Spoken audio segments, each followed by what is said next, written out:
Thank you very much, David, for your nicest introduction that I ever had. Thank you very much.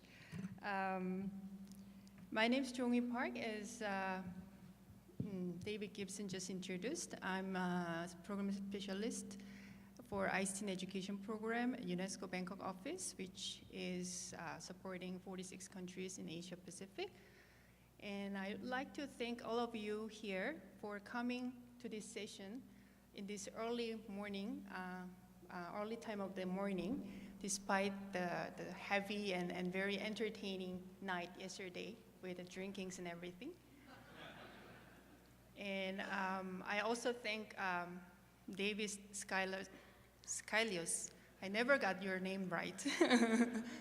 I also thank David and other site organizers for having me here in this very prestigious conference for teacher education and technology, especially in this great cultural heritage of Las Vegas in the United States.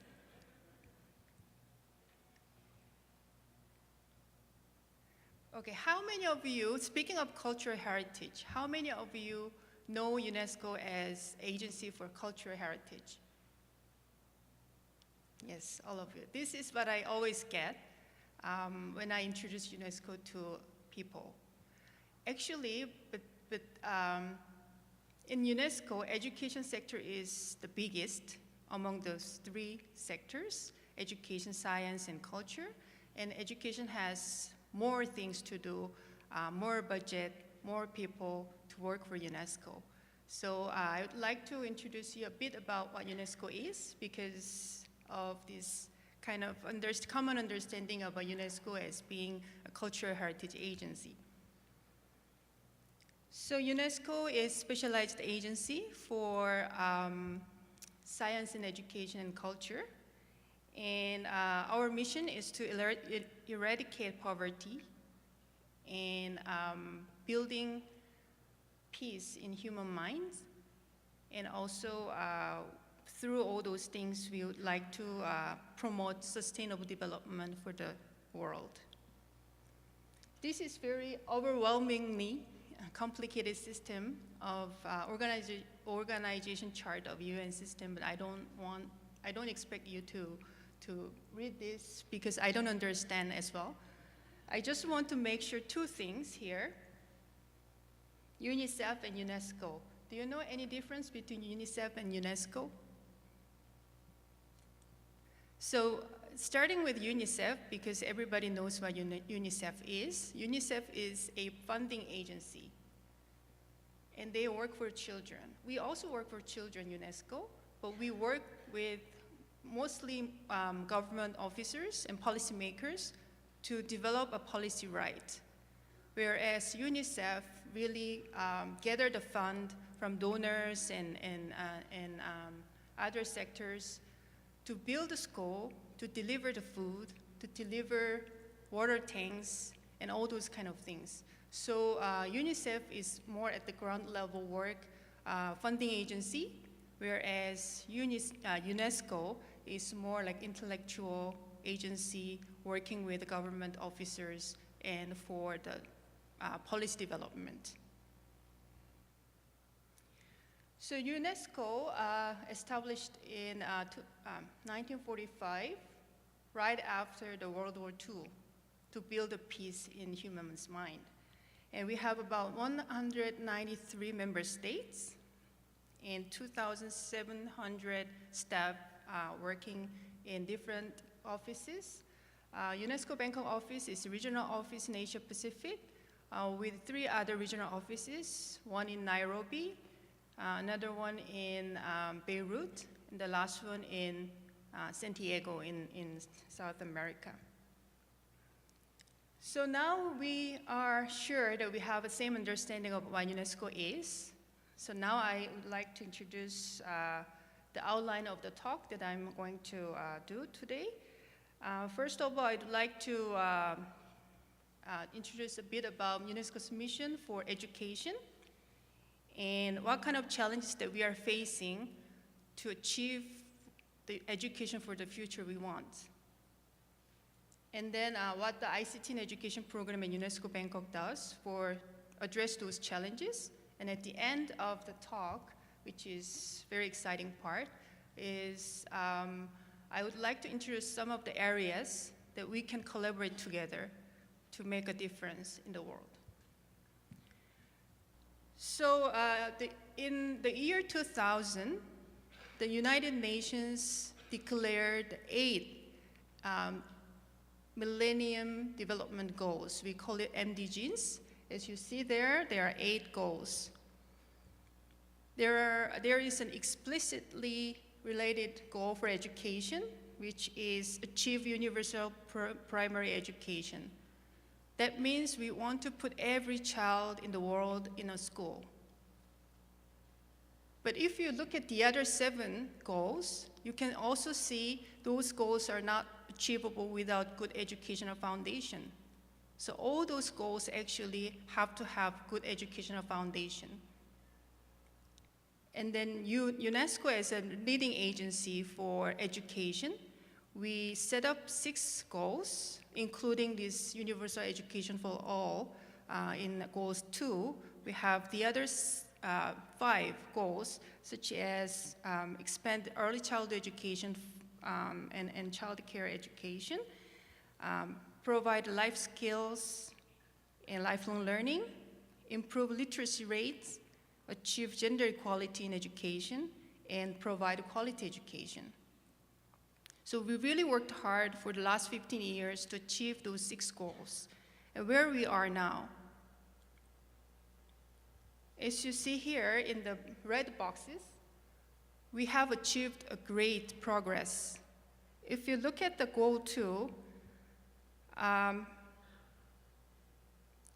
out-of-school children has been decreased by 1/3 in South Asia and West Asia.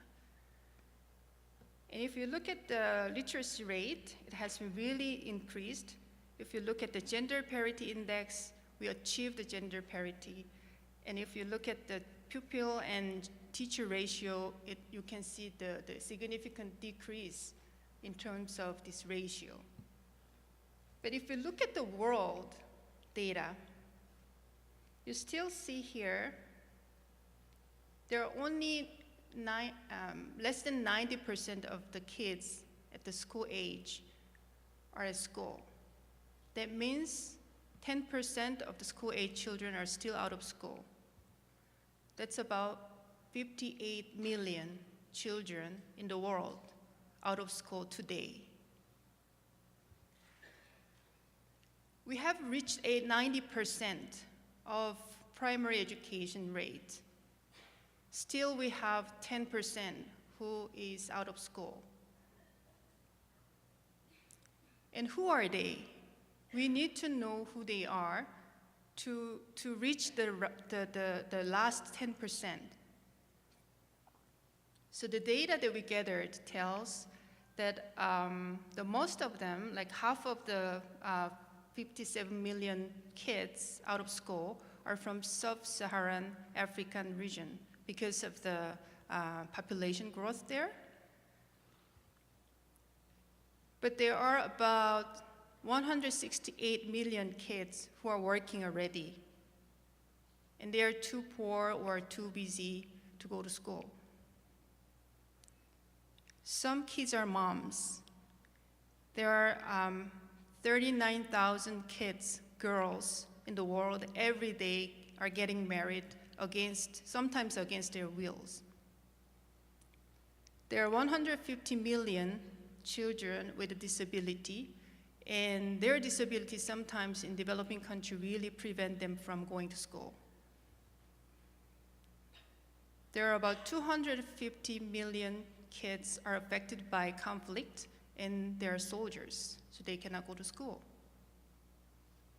So what are we going to do with these kids who are pushed out of the school for the situation that they didn't have any fault? It's not their fault. But what are we going to do with these kids? This is Brother Armin, the Secretary of Education, the Secretary of Department of Education of the Philippines. He's one of the most inspiring persons I've ever met, actually. And it's more amazing because politician can be inspiring, right? So he is really, really inspiring person that I have ever met. And he actually goes around the school undercover. He never tells he's a Secretary of Department of Education. He goes around, he meets the kids, he meets the teachers, and he really listens to them. And so he has been Secretary of this Department of Education for the last 5-6 years in the Philippines, which is really long for an education minister in Asia.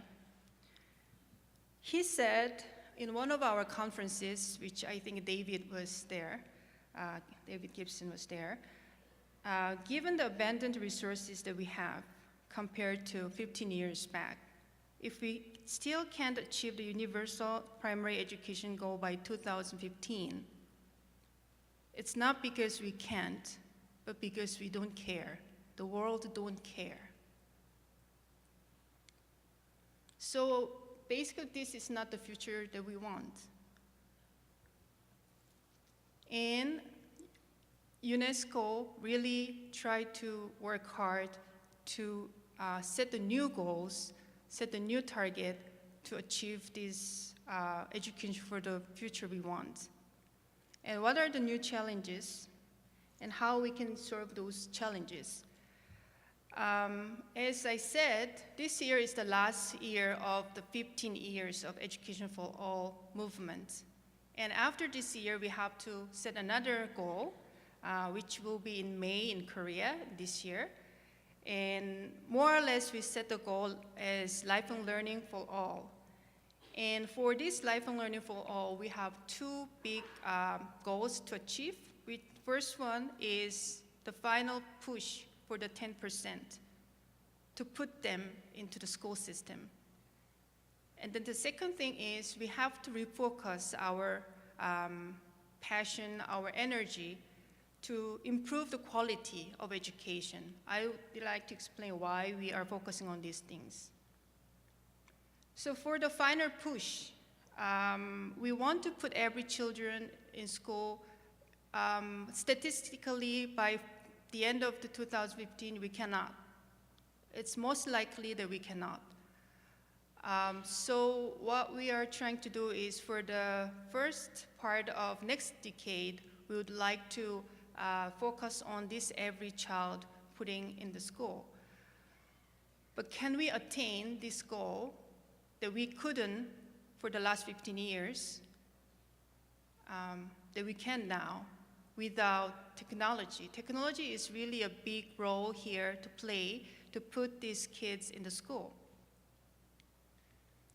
But technology in developing countries are still very much in a challenging situation. This is a school in Lao PDR, Laos. I went there to see the new computer lab that they proudly installed in the school. So I went there and I was looking at the screen, and they kind of demonstrated this computer lab with kids sitting on the computer. And I was wondering why the kids are not doing anything in front of the computer like this. And then they were just watching, just staring at the screen. And then as I was talking to other people, as you see there, kids were starting to working on the screen or monitor or mouse and keyboard. Then I finally realized that they don't have any applications in the computer. It's the Asian Development Bank money that goes into this country, and the policymakers really happily got that money to install all the school one computer lab without any application. So if you look at the screen there, really nothing. The desktop has nothing. And because the kids were really curious about this computer and they have to show anything, because I was there, they were opening the memo pad, notepad, right? And then they were trying to, I don't know if you can see here, or sketch pad. They're trying to draw something, they're trying to type something. No internet, no application, no Microsoft Suite, not whatsoever. So why is these things happening? Putting a lot of money, just putting the computers for display. And there are countries simply doesn't have any luxury of access to the computer. This is last week in Myanmar. I went to school in Yangon, which is the capital city of Myanmar, and it's supposed to be one of the high-end school. And they have 2,000 kids in that school from K to 11 grades. 2,000 kids. And those computers are all they have. 2 computers without internet. And the government of Myanmar, they want to have a master plan for ICT education to put all the computers, to create access to the computers for the school. What can we do? And there are simply so many other priorities that they have to address. Can you guess what it is? Toilet. This is toilet in Nepal, a school in Nepal. And I cannot still figure out how to use it. I was there, and then one of the school teachers proudly introduced this new toilet that they built. Many secondary school kids, especially girls, don't want to go to school because there is no toilet. And if the situation is this bad, and there are only 12% of schools have electricity to begin with in Nepal, what can I do? What can we do for those countries to give access to give the access of the technology to the kids and to reach those 10% of the kids through technology? What can we do? And there are some unintended effects in this technology in education business. Look at the left-hand side of the picture is a classroom in Nepal. The other one is a classroom in Korea. You can see the difference, right? In a Nepal class, the books and the teachers are the only source of information, the only source of knowledge in this school.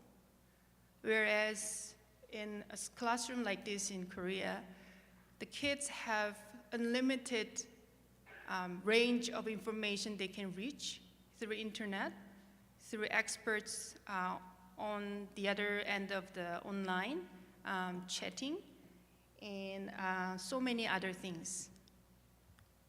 This knowledge, this digital divide between these two countries, can you imagine after 10 years, 20 years, what kind of knowledge that these kids have? It's really, really serious knowledge divides that we are talking about. So how can we use technology that is supposed to elevate the divides or gaps between developing and developed countries, which now is dramatically increase the gaps between the kids learning in developing and developed countries?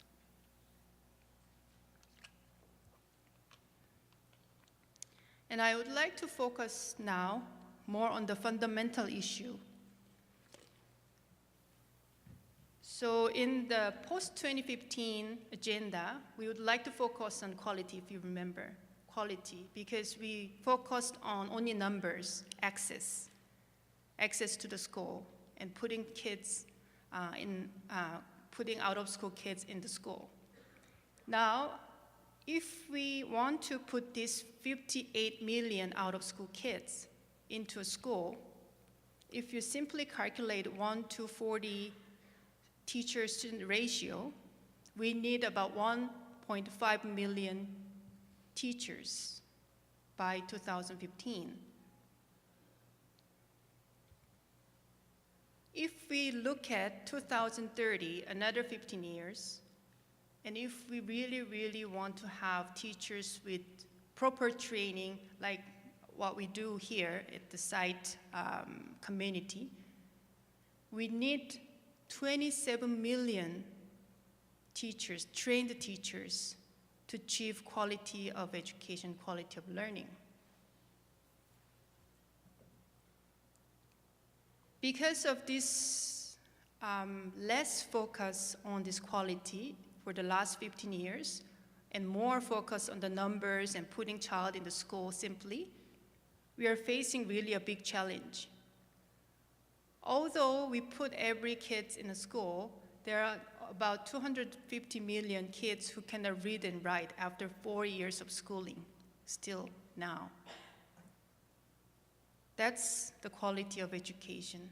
So even though we put them in a school, they cannot read. And that has to do with teachers and curriculum and many things. And there are 775 million adults who are still illiterate in the world, and those are also has to do with the quality of education.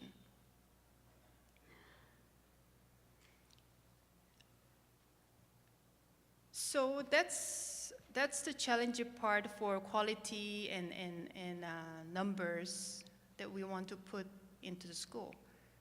In terms of quality, what are the indicators to measure those quality? We need to know, we need to have very good indicators to measure the quality of education, to launch this goal, to achieve the quality of education, right? Do you know what this picture is? This is actually, it has nothing to do with education. It's actually when the IOC, International Olympic Council or something, they announced the Tokyo Olympic 2020. These are the people who really was excited that Tokyo is the one who's elected from Japan. This scene is not very different from Ministry of Education in the morning of the PISA results announced, right? So everybody is so excited about PISA, everybody is so obsessed with the PISA by OECD or TEAMS, right? This is international program of international student assessment. And all the countries, this is Malaysia, this is Korea, this one is from Britain, this is United States. So every single country who participated in this PISA always compare their country with other country, and they say always, we need a big reform for the education, we need this, we need that, our kids are not up to the standard, and all this kind of fuss coming right after the day that PISA announced the results. But is it really the quality of learning? Is it really what we want to measure as a quality of learning? I'm sure you cannot really read this table. This is the PISA result 2012 that are published in 2013. And the other one, for the first time in PISA history, they asked the kids if they're happy at school, right? So I just want to point out, if you see here, the second bottom of PISA results, math and reading, Indonesia, here, second bottom. they are the happiest in the score of happiness. If you look at Korea, is somewhere up here with Finland, right? So Korea and Finland are always very famous for being top in PISA. They are here in the happiness. Is it what we want? Is this score all that we want to measure the quality of learning if the kids are not happy at all at school?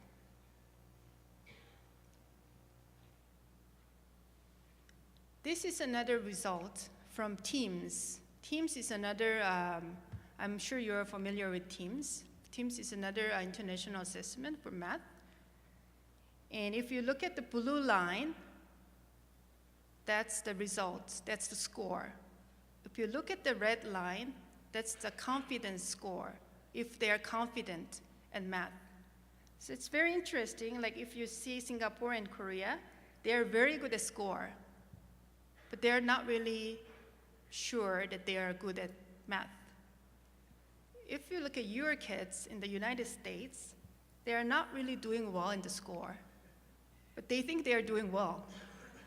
They're very confident that they are doing well. But that's very important, you know. That's really important. Confidence is the very foundation of self-directed learning. And you cannot be a lifelong learner without self-directed learning skills. So if that's the case, are we really pushing the United States to reform the education curriculum to have a better score in TEAMS and PISA? Nobody knows. I have no answer for that. So how would you measure the quality of learning? So all these things are the areas that we need your expertise as researcher.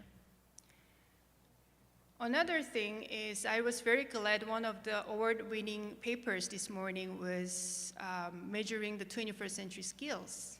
And I'm sure this afternoon the award-winning team will present their paper. I'm really looking forward to listening to them.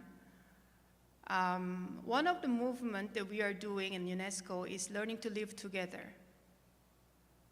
So learning to live together, we in UNESCO in 1980s, we kind of published what we call the Lower Report. And in the Lower Report, we classified learning in 4 pillars: learning to know, learning to do, learning to be, and learning to live together. And learning to know and learning to do are measured by PISA and TEAMS, I guess. But we don't really know yet how to measure the learning, the kind of learning that we need for learning to live together. And that's also where we need your expertise as researchers, how we can teach learning to live together, how we can measure learning to live together. And eventually we can achieve the future that we want.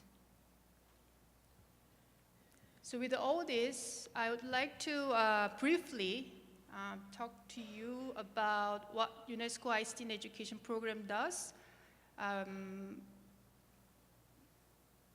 introducing some of the examples that are related to maybe some of the things that science community is doing. So in May, in Korea 2015 this year, we will set up a new agenda after Education for All 2015. And more or less we set the title or movement as Quality Lifelong Learning for All. So you can see it's a bit different between Education for All to quality. Now quality is in the title, Quality Lifelong Learning for All. So as ICT Education team, we want to achieve this goal with technology, how technology can help. So we have a focused area, about 4, to achieve lifelong learning for all with technology. So first of all, we provide a lot of policy advice to our government officers, and we also support teacher education, which is very related to what you're doing. And we also try to advocate the importance of ICT, at the same time, how to educate the kids to be responsible users of ICT, to use ICT to build the future that we want together, and to learn to live together. So one of the examples that I want to show is policy advice. So as I show you in the earlier slides, there are Myanmar, there are Nepal, and Lao PDR who wants to develop their ICT and education master plan with really, really limited resources that they have. So if they don't have access to toilet and they still want to have ICT, and you are giving the advice to these government officers, you really, really gotta be careful where to invest your money. This is the money that they have to use for the toilet, and then they're redirecting that money, reallocate the money for technology. And you really, really gotta be very careful how to advise these government officials to invest that money to maximize the return of investment.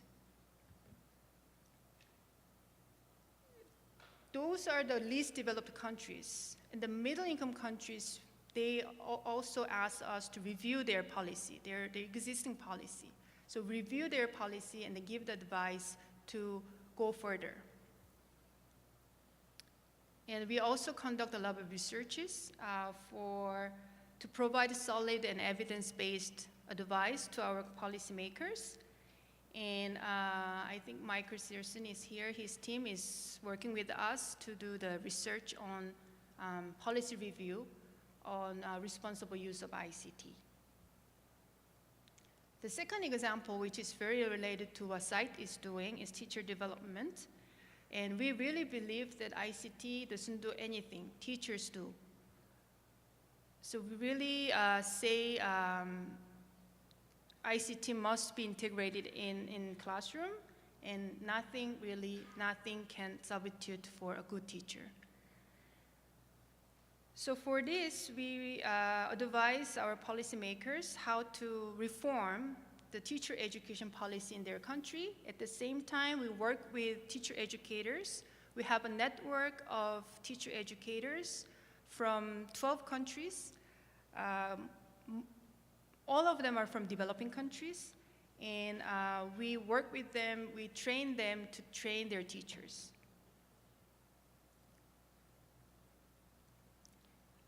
With all this work, we still have questions. We still have unclear things that we need your help.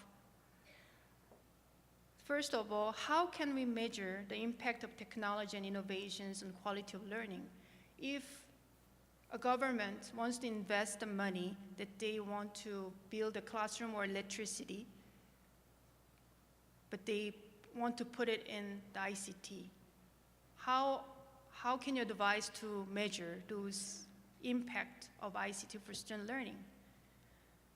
And how can we help policymakers to make an informed decision based on this kind of research? And how can we create and sustain venues for international collaboration, for teacher education, to share expertise and experiences and lessons learned from all over the world, especially from the developed countries to developing countries. So now I would like to introduce a couple of areas, actually 3 areas, that I think that SITE's community will be really, really benefiting us, contributing to us. I would like to first recap that UNESCO is not a funding agency. So all of the things that I'm going to introduce to you has nothing to do with funding. I just want to make it clear before I say anything so that you know, okay, yeah, I can do that, but I need funding for that. no, we don't have that money. We can help you to find the money together, but we are not the funding agency. We are not UNICEF. So we can work together to have very good research or anything, but we don't fund. So 3 areas. First, indicators.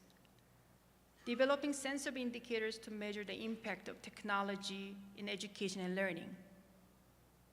Second, how we can work together for this TI network, Teacher Education Institution Network, that we have. Third one is how to help the government to foster digital citizenship through promoting responsible and safe use of ICT. So indicators, very frequently asked questions from developing or least developed countries is, what would be the minimum ICT requirements for schools to keep up with other countries when I don't have much money? And how can we monitor and evaluate the tablets that we distributed to the school in a small district? And how can we know it's worth mainstreaming to the rest of the country? And we cannot give an answer as UNESCO. We need researchers like you to give the answers to that. And more serious questions from the developed countries are like this. How can we make the technology-enhanced innovative teaching, small pocket of innovation, more sustainable? Like in United States, in Korea, in Singapore, in many countries, they have these good innovation cases here and there. How can we mainstream that? How can we sustain them in a way that it's benefiting all of the kids in the country? Gaps between policy and research, policy and practices are nothing new, I guess. Education policymakers and decision makers frequently have little or no information about effectiveness of ICT in schools or teacher education programs. But you do, you have evidences, you do research. You have done it for how many years? And you are always coming here to share your research findings every year, right? But it doesn't reach to the policymakers. Why? It doesn't reach there. They simply don't have time to read your articles. And you have different languages. You have different languages that policymakers don't understand. And there are too many choices nowadays in terms of technology. Mobile learning came out in 2005, one laptop per child initiative, bring your own technology nowadays, one laptop per child, ubiquitous learning, smart learning. There's endless list of this kind of new setup, new configuration of the classroom.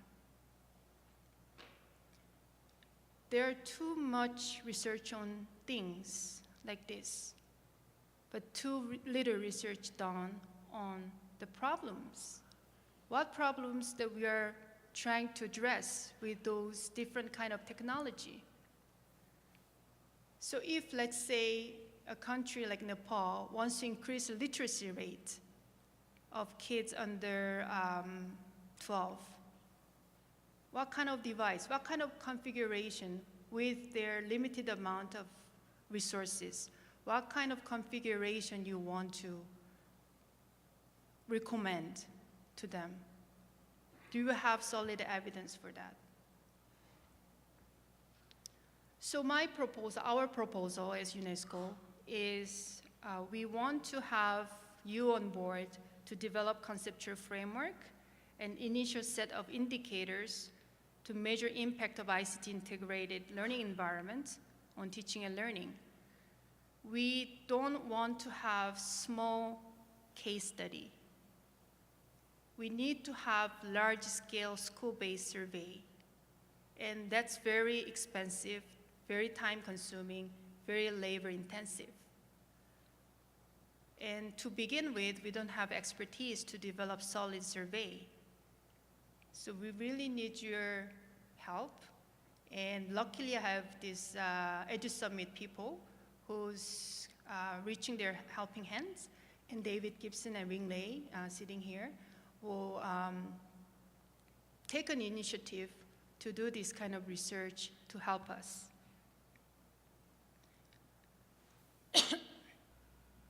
These are the set of indicators that UNESCO is using excuse me, for large-scale national survey. We don't go into the school level because, as I said, it's too expensive, too complicated, too time-consuming, and all these reasons. But we know the value and reasons for the school-based survey. But if you look at these indicators that we are currently using,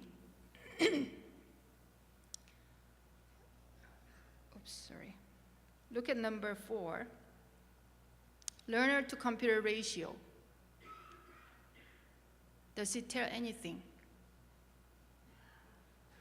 Does it tell anything? It doesn't tell anything. If you have 1 to 4, 1 to 20 computers in school, it doesn't tell anything. The teachers may not use it, even though, as you saw in the Laos case, the computers for display, right? So we really need to see whether the teachers are using and how they are using it, and how students are benefiting from using those technology.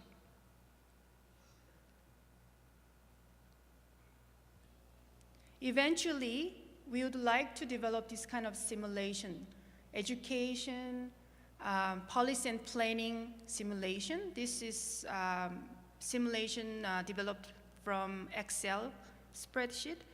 And if you look at here, we list down all those things, like if we want to have computer, 1 laptop per child or 1 laptop per teacher, how much we want to, how much we would need, and if we want to have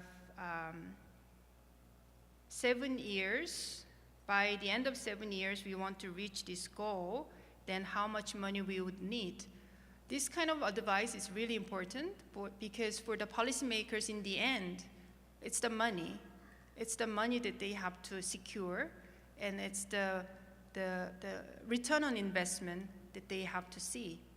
So without having this kind of good, solid simulations of different configurations of the technology, they actually make a lot of mistake only buying these computers without any applications, or they distribute tablets to grade 1 student without any contents or teacher training because they didn't budget them. They didn't cost them in their planning.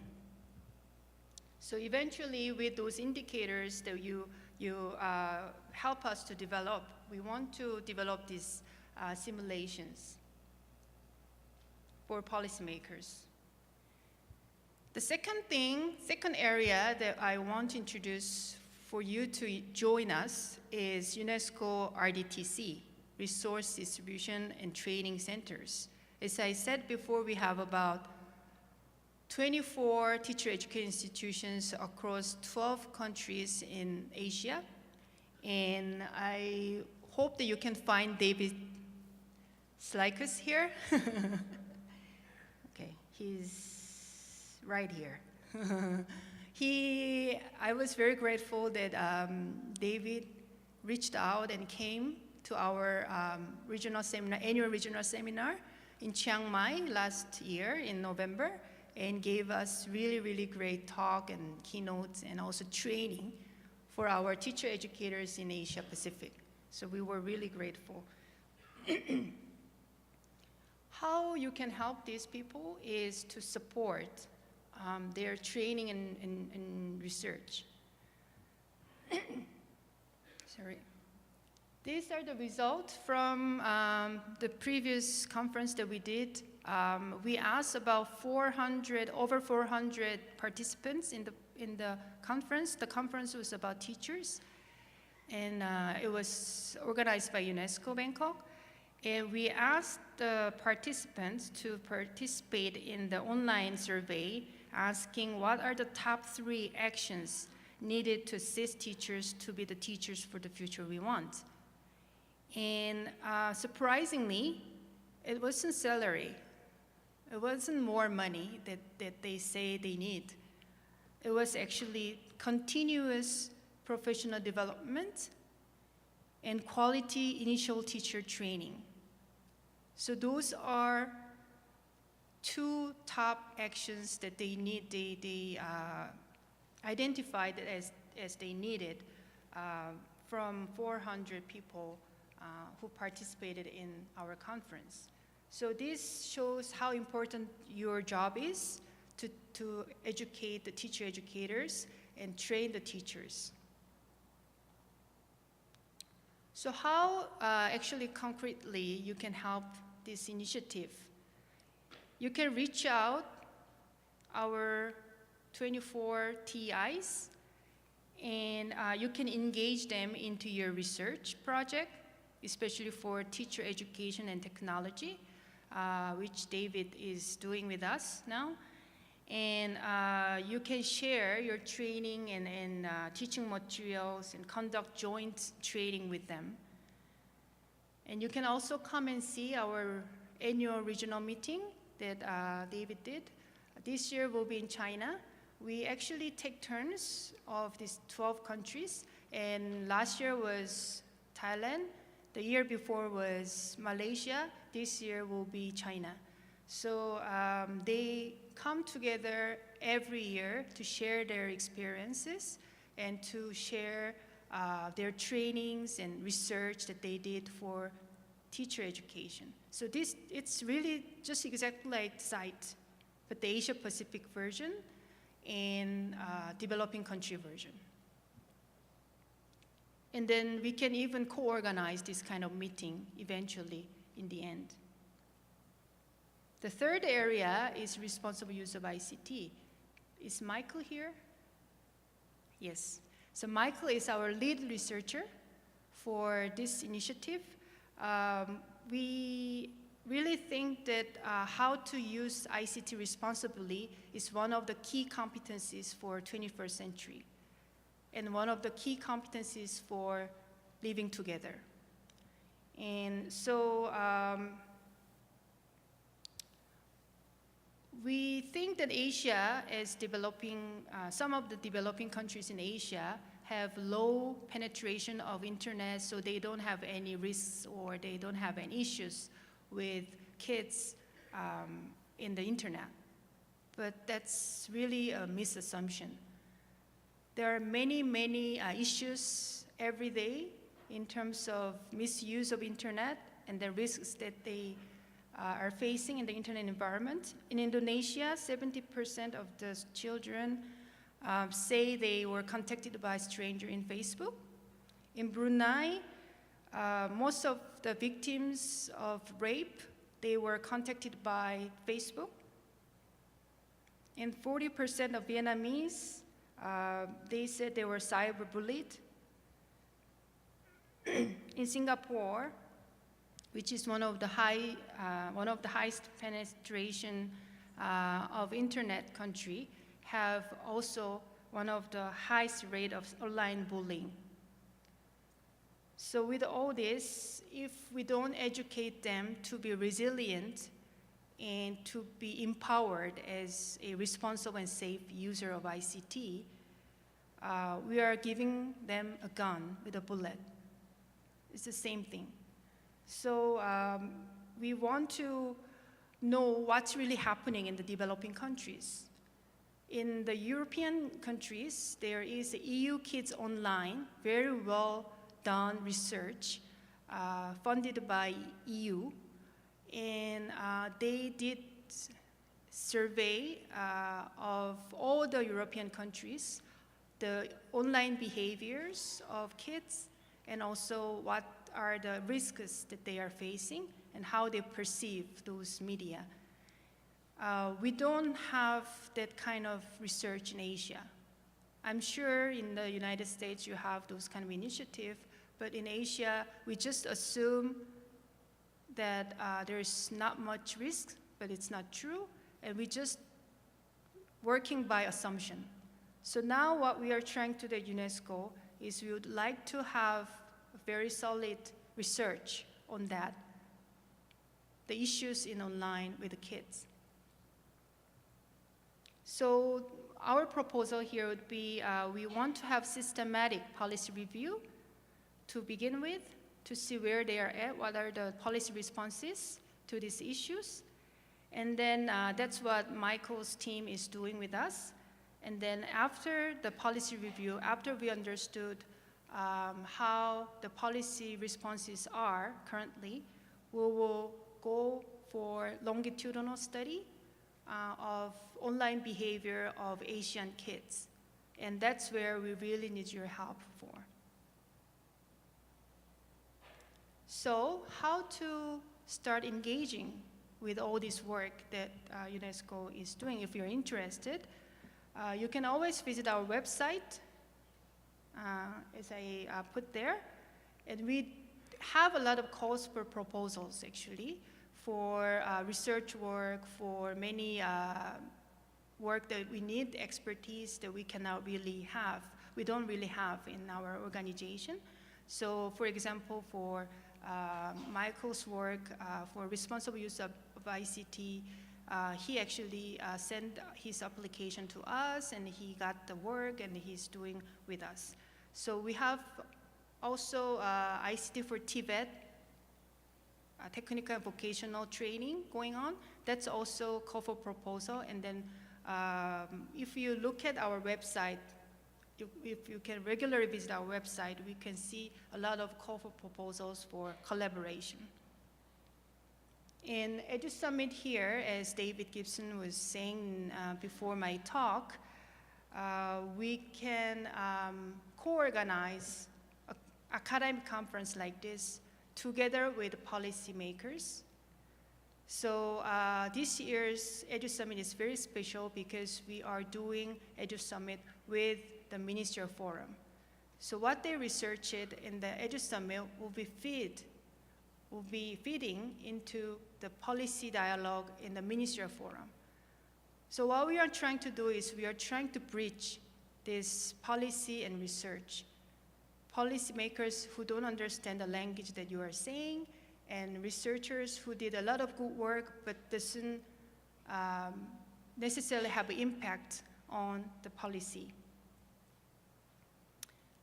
You also can engage with us at the very individual level. We have consultant roster. You can register yourself in this consultant roster, and then if we have work and if you are looking for an expert, we go over the list. So you can always sign up yourself. And volunteers and interns, we have sometimes sabbatical professors who are coming to our office for 2 months, 3 months with the research program that is related to our work, and we work together to produce something for the member states, for the developing countries. So you can also look at that opportunity. If you are master's students or PhD students, you can also apply for the internship, but be cautious because we are not paying the internship. It's not the paid internship. So, but there are many, many programs in your country or other countries that funding your trip or your sabbatical year or your volunteership with UNESCO as a development work, and there are agencies who's funding you to do that. So we'll talk more about it when we have a discussion session at the end. So conclusion for the talk is what we are trying to do, what I'm trying to do as the scholar used to be, and now as a UN worker, is I want to bridge the gaps between policy and practices, between policy and research, and between West and East, like North America and then Asia, and South and North, developing countries and developed countries. And the main goal is to scale up and sustain innovative technology and innovative educational practices into the mainstreaming level. And we truly believe that education is an engine to build the future we want. I would like to close my talk with this great quote from Martin Luther King. You will never be what you ought to be until they are what they ought to be. So we have to take an action now. Otherwise, they won't be. We won't be who we want to be until they will be what they want to be. Thank you very much for your great attention. Thank you.